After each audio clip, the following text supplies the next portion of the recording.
श्रीचन्द्रदेवं शिवमाद्वितीयं भस्मावलिप्तं शशिशुभ्रवर्णं पद्मासनस्थं सुखदं मुनीन्द्रं वाक्कायचित्ते सततं भजेऽहम्।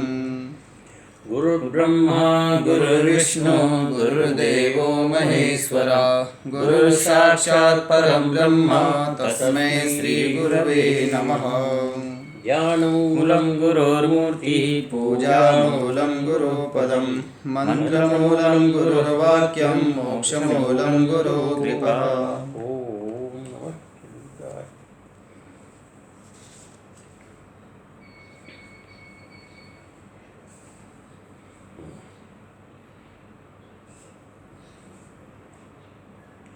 चौथे अध्याय से 9वें अध्याय तक पाठ करेंगे। जी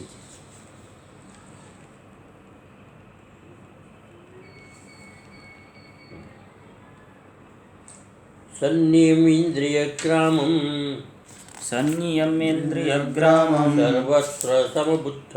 सर्वत्र समबुद्धय ये प्राप्नुवन्ति मामेव सर्वभूतहिते रताः क्लेशोऽधिकतरस्तेषां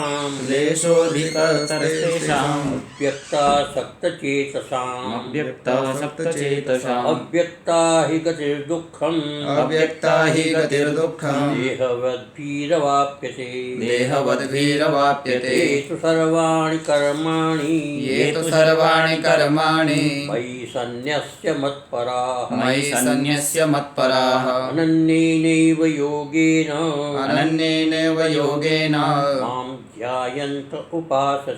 मां ध्यायन्त उपासते येषामहं समुद्धर्ता मृत्युसंसारसागरात् भवामि न चिरात् पार्थ मय्यावेशितचेतसां मय्येव मन आधत्स्व मयि बुद्धिं निवेशय निवसिष्यसि मय्येव अत ऊर्ध्वं न संशयः अथ चित्तं समाधातुं न शक्नोषि मयि स्थिरम् अभ्यासयोगेन ततो मामिच्छाप्तुं धनञ्जय।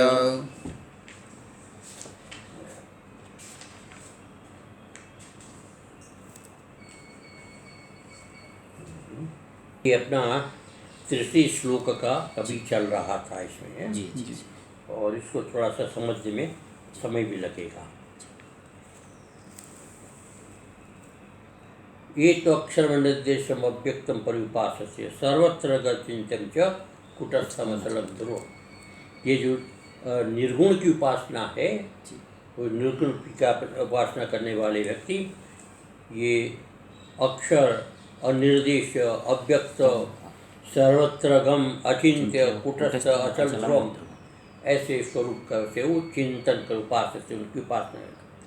संयमेन्द्रिय ग्राम अपनी इंद्रियों को संयम में अच्छी से नियंत्रित करके और सर्वत्र समुदय सब जगह पर समान बुद्धि यानी ब्रह्म भाव समभाव को ध्यान में रखते हुए मामी प्राप्तोसी मेरे को ही प्राप्त होती। कौन? तो सर्वभूते हिते रता जो प्राणी मात्र का हित चाहने वाले हैं, ऐसे साधक मेरे को प्राप्त होते हैं।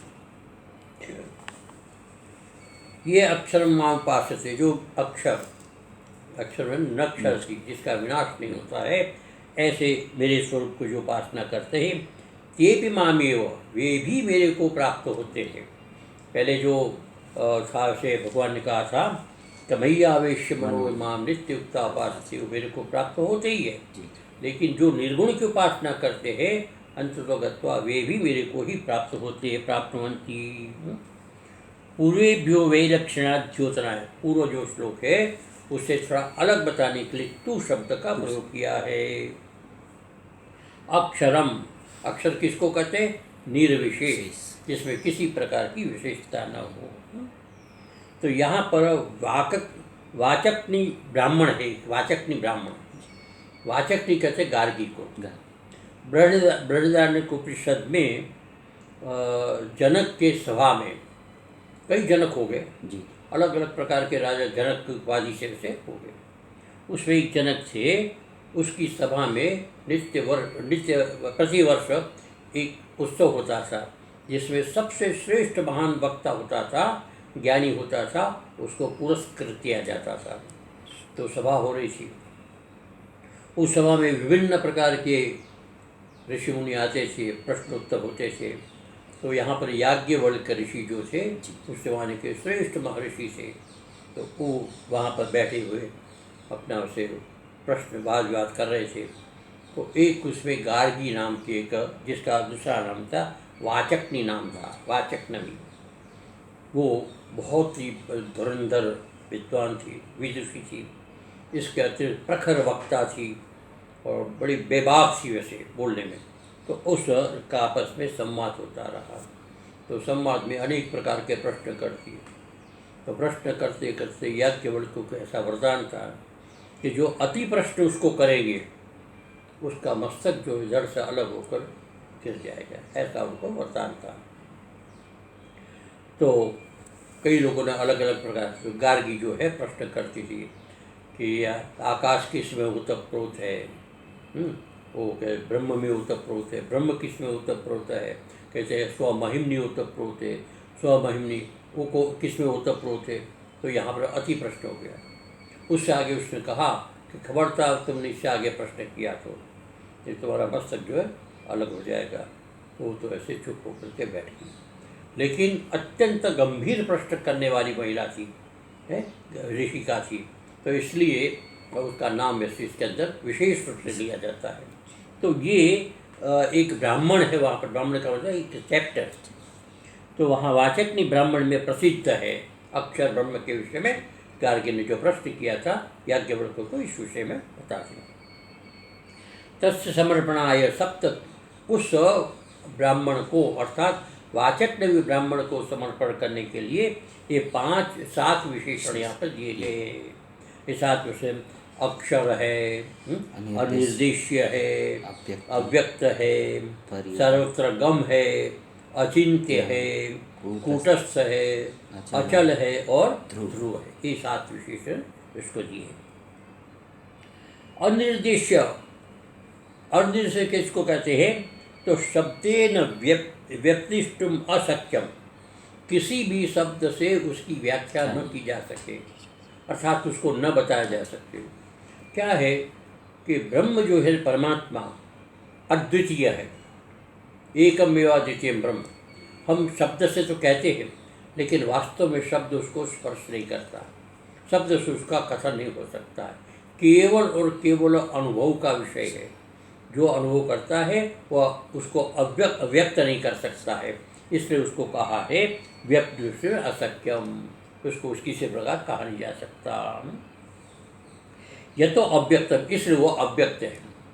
अव्यक्त मैंने वो किसी भी इंद्रिय का विषय नहीं है, मन का भी विषय नहीं है, किसी शब्द का भी विषय नहीं है। इसलिए यहाँ पर कहते हैं शब्द प्रवृत्ति निमित्त, शब्द की प्रवृत्ति के निमित्त होते हैं। शब्द कहाँ पर प्रवृत्त होना चाहिए, किसके आधार पर, किसके द्वारा शब्द का प्रयोग होता है, प्रयोग किया जाता है, तो उसमें 4 चीज़ बताई गई है। एक जाति, जाति के बिना शब्द का प्रयोग नहीं होता, ये 4 में से कोई एक होना चाहिए। जाति, फिर होता है गुण, है ना, तो जाति विशेषण है, गुण विशेषण है, क्रिया वो भी विशेषण है, और संबंध ये भी विशेषण है। तो विशेषण से युक्त होकर के शब्द का प्रयोग होता है, वस्तु का पता चलता है। लेकिन जिसके अंदर किसी प्रकार का विशेषण नहीं, न उसके अंदर जाति है, न उसके अंदर गुण है, न उसके अंदर क्रिया है, न उसके अंदर किसी प्रकार का संबंध है, इस कारण से उसका कोई किसी प्रकार के शब्द का प्रयोग नहीं हो सकता, शब्द की प्रवृत्ति नहीं हो सकती। इस प्रकार से बताते। तो शब्द प्रवृत्ति निमित्ते जाति गुण के असंबंधैर रहितम, ये रहित है, अर्थात जाति इत्यादि जो है उसके साथ किसी प्रकार का संबंध नहीं। जाति जो होता है वो होता है एक के कहने पर, एक शब्द के कहने पर अनेक का बोध हो, उसको जाति कहते हैं। जैसे गोत्व, गोत्व कहा, गोत्व जाति है, उसको धर्म भी कहते हैं, जाति भी कहते हैं, सामान्य भी कहते हैं। तो गोत्व जो है वो धर्म है। अब गोत्व जो है, एक गोत्व कहने से अन्य पशु से वो अलग हो जाता है, भेद करते हैं ना जी जाति ने। तो शब्द का प्रयोग है, गोत्व कहने से अन्य वस्तु से वो अलग हो जाता है, अन्य पदार्थ से अलग हो जाता है। तो यहाँ पर अन्य कोई है ही नहीं, ब्रह्म में अन्य कोई नहीं है, इसलिए वह भेद करने का कोई प्रश्न ही नहीं, एक है। गुण, जो गुण होता है उसका वो शब्द का विषय बनता है, गुण विशेषण होता है। जैसे काला रंग है, सफ़ेद रंग है, लंबा है, चौड़ा है, ऊंचा है, नीचा है, ये सब गुण है। तो इन गुणों के आधार पर शब्द का प्रयोग होता है। लेकिन इस ब्रह्म के अंदर किसी प्रकार का कोई गुण नहीं है, इसलिए शब्द का प्रयोग वहाँ पर नहीं होता। फिर होता है क्रिया। क्रिया होती है जो जिसके अंदर अवकाश होता है उसमें क्रिया होती है, जिसमें अवकाश होती है उसमें क्रिया होती है। जैसे मेरे हाथ है, दोनों में अवकाश है, हम ताली बजाई, अवकाश, हमने इसको पकड़ा, तो जहाँ अवकाश होता है वहाँ पर क्रिया होती है। लेकिन ब्रह्म में कहीं किसी प्रकार का अवकाश नहीं है, खाली जगह नहीं है जहाँ पर उससे क्रिया में क्या हलचल होती है। तो हलचल किसी प्रकार की हो नहीं सकती, तो वो ये क्रिया करें। संबंध जो होता है दुष्ट होता है, मेरा, मेरी, तेरा, तेरी होता है, ये संबंध होता है। तो संबंध में दो में होता है, दुष्ट में संबंध होता है। तो यहाँ पर एकम मेवा द्वितीयम में एक ब्रह्म है, तो यहाँ पर संबंध की उत्पत्ति नहीं होती। उभवती न होने के कारण ये चारों के आधार पर शब्द का प्रयोग होता है, और चारों का अभाव होने के कारण इसके लिए किसी प्रकार का शब्द का प्रयोग नहीं होता है। जाति गुण क्रिया संबंधम वह द्वारीकृत्य, द्वारीकृत को बना करके, उसको निमित्त बना करके शब्द प्रवृत्ति, शब्द की प्रवृत्ति होती है। शब्द प्रवृत्ति निर्विशेष प्रत्यय योगात, निर्विशेष जो होता है उसमें इस प्रकार का प्रत्यय नहीं है, अर्थात न उसे जाति का संबंध है, न क्रिया का संबंध है, न गुण का संबंध है, न संबंध है। इस प्रकार से अयोग्य प्रवृत्ति अयोगात, इसमें शब्द की प्रवृत्ति नहीं होती है। कुतो जात्यादि रहित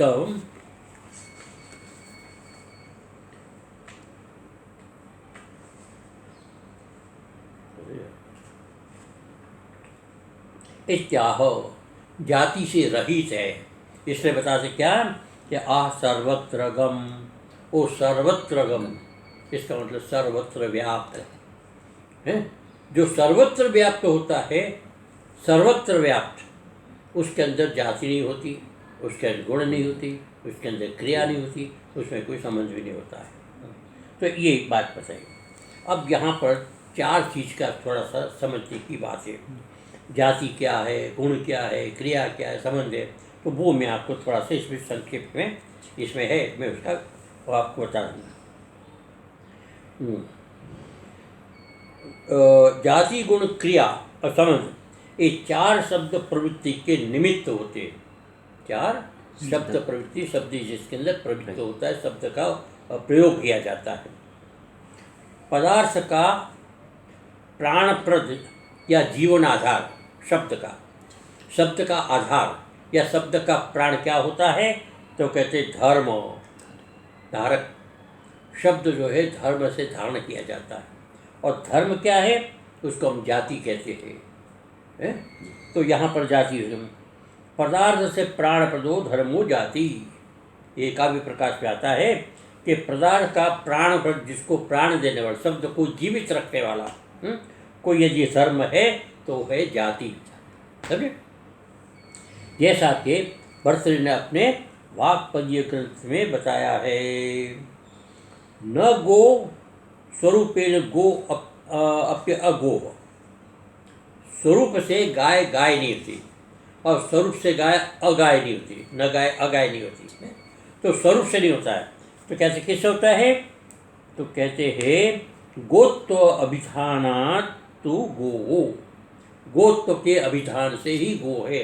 अर्थात जब तक उसके अंदर गोत्व नहीं होगा तब तक गाय का वैसे स्वरूप नहीं पता चलेगा। गोत्व ही गाय है, अर्थात इसके लिए गोत्व कहते धर्म, गोत्व कहते जाति। ये जाति उसके अंदर गोत्व में है, इसलिए वो गाय है। इस बात गो स्वरूपतः न गो होती है न अगो, स्वरूप से गो नहीं होती न अगो होती है, स्वरूप से नहीं होती। गोत्र जाति के संबंध से ही गो का शब्द उच्चारण होता है, गो अर्थ समझ में आता है, ये कहलाती है। जाति का ही दूसरा नाम सामान्य है ना। न्याय दर्शन में 7 पदार्थ है, द्रव्य, गुण, कर्म, सामान्य, विशेष, समय और भाव, ये 7 है।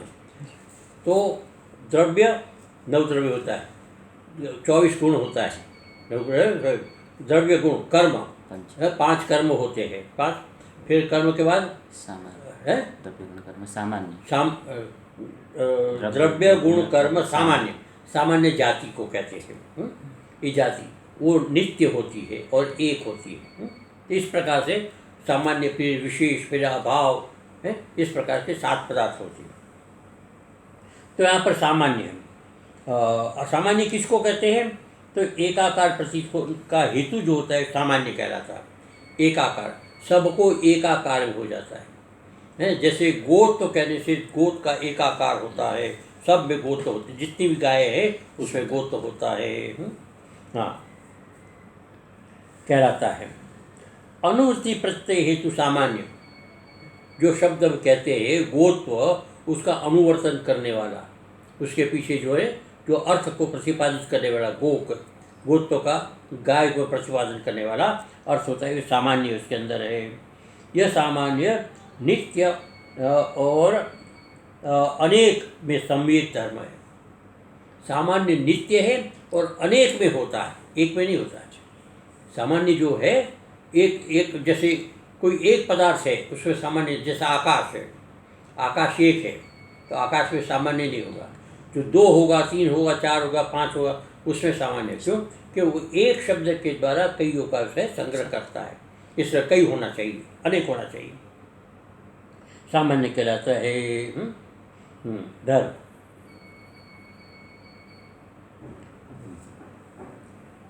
अनुवृत्ति प्रवृत्ति सामान्य से, इसे सामान्य नित्य और अनेक में समवेत धर्म होता है।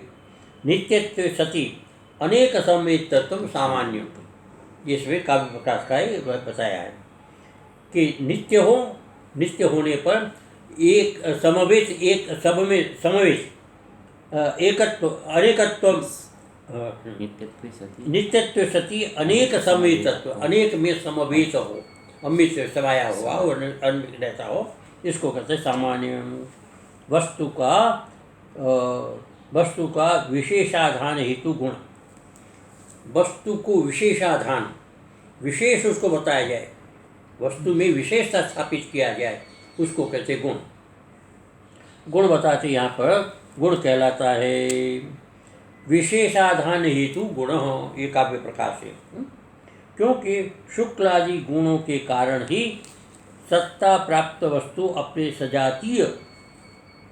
सजातीय अन्य पदार्थों से विशेष भिन्न को प्राप्त होता है।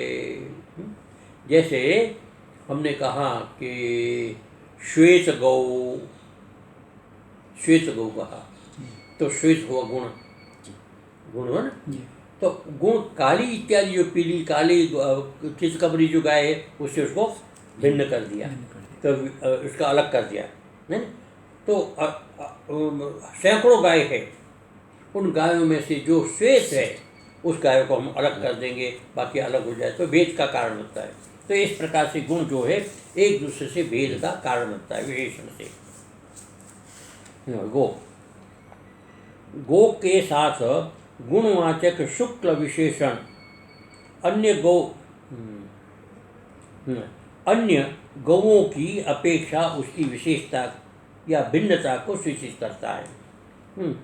जैसे साध्य रूप धर्म वस्तु, एक साध्य होता है, साध्य की हम साधना करते हैं, यानी सिद्ध करते साधन को। तो मान लो कि दाल सिद्ध करना है, दाल को पकाना है, तो दाल को पकाने के लिए क्या क्या चाहिए? जल, अग्नि चाहिए, बटलू चाहिए, चाहिए ना। जी। तो ऐसा बताए। तो साध्य रूप धर्म वस्तु धर्म दाल आदि के पकाने के लिए चूल्हा जला करके बटलोई रखने से लेकर उसके उतारने तक की क्रिया होती है ना। चूल्हा जलाया, दाल रखी, उसको दाल पकाई, पकने के बाद नीचे उतरी, वो सारे क्रियाकलाप है। ये सारा क्रियाकलाप जो है वो हो जाता है क्रिया। पीछे आगे पीछे किया जाने वाला कर्म, दाल पकने से पहले और दाल पकने के बाद जो किया जाने वाला कर्म है, उन सारे कर्म को जो है कहते हैं क्रिया।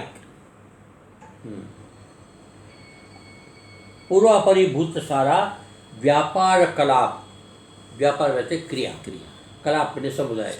तो व्यापार समुदाय जो है उसको क्रिया रूप से, अर्थात क्रिया शब्द से उसको व्यवहार किया जाता है, वो क्रिया। साध्य पूर्वापरिभूतावयव क्रिया रूप। साधने के लिए, सिद्ध करने के लिए प्रारंभ से लेकर अंत तक जो क्रियाकलाप होता है, उस बीच का जो होता है उसको क्रिया कहते हैं, क्रिया रूप। ये काव्य प्रकाश का है। साक्षात या परंपरा, अभी संबंध की बात है। साक्षात परंपरा भेद से संबंध दो प्रकार के होते हैं। एक शब्द का अर्थ के साथ साक्षात संबंध होता है, और एक शब्द का अर्थ के साथ परंपरा से संबंध होता है। तो जो साक्षात संबंध होता है उसमें शब्द शक्ति होती है। एक शक्ति और शक्य, शब्द की शक्ति और शक्य पदार्थ हो जाएगा। ठीक, इस प्रकार से बताएंगे।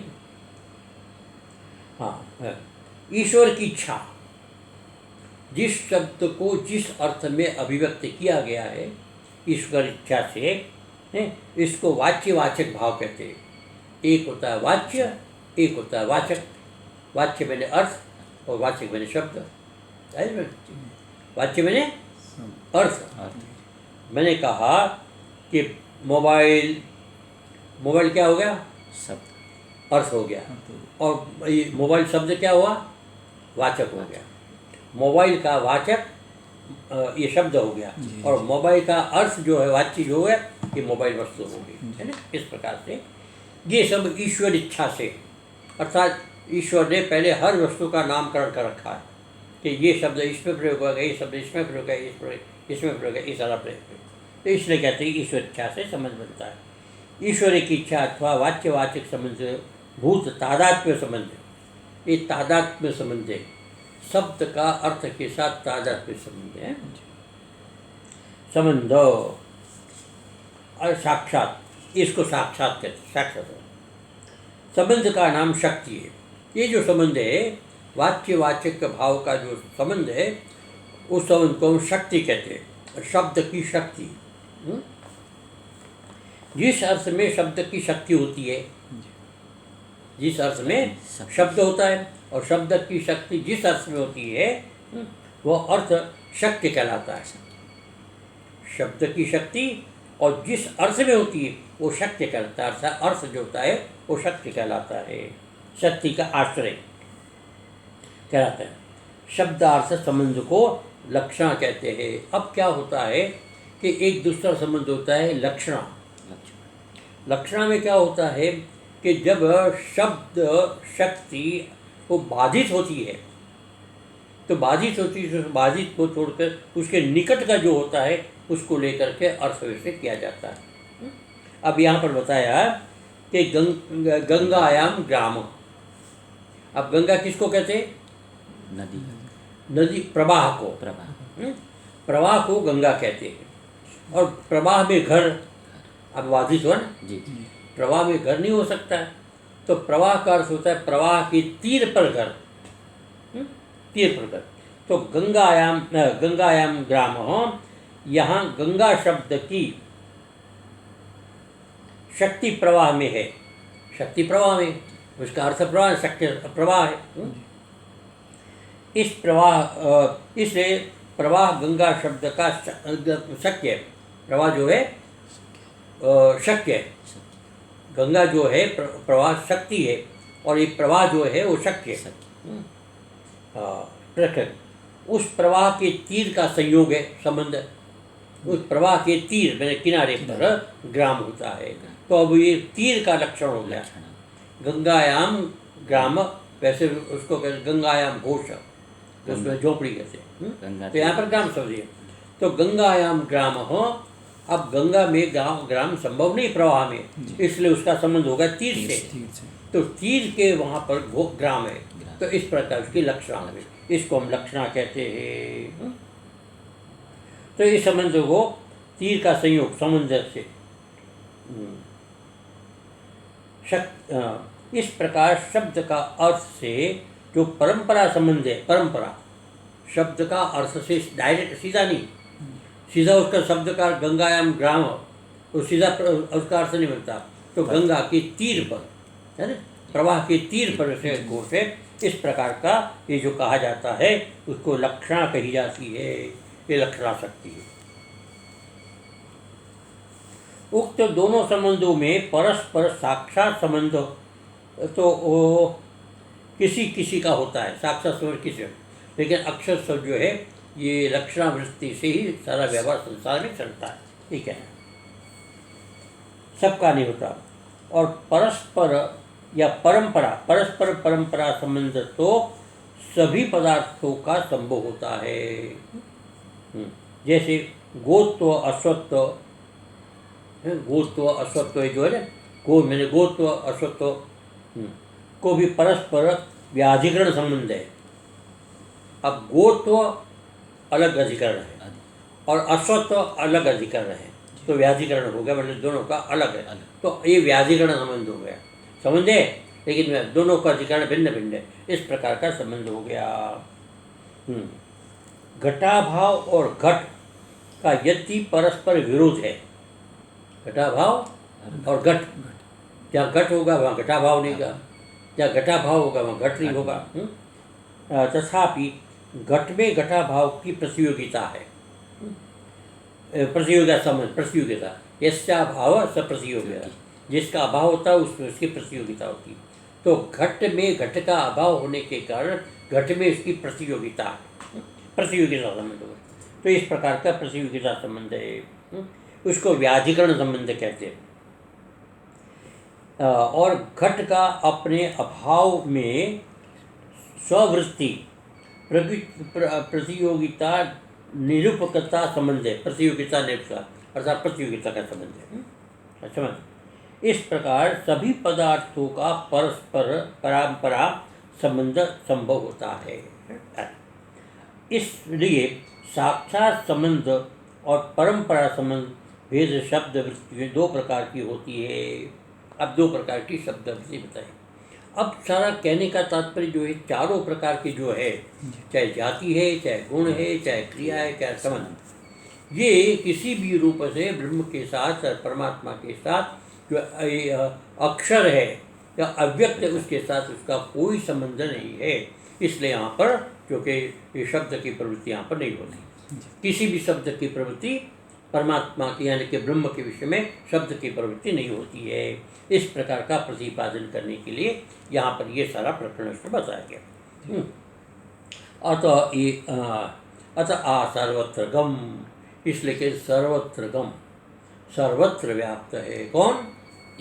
अक्षर, अव्यक्त है, ये सर्वत्र व्याप्त है। और सर्वव्यापी, सर्व कारण, सर्वव्यापी है और सर्व कारण। अब सर्व कारण का अर्थ क्या होता है कि ये आकाश है, संसार में जो भी चीज़ उत्पन्न होगी किस में उत्पन्न होगी? आकाश में उत्पन्न, तो आकाश उसका कारण हो गया, है ना। इसी पर जितना भी संसार में जो उत्पाद है वो अधिष्ठान में होता है।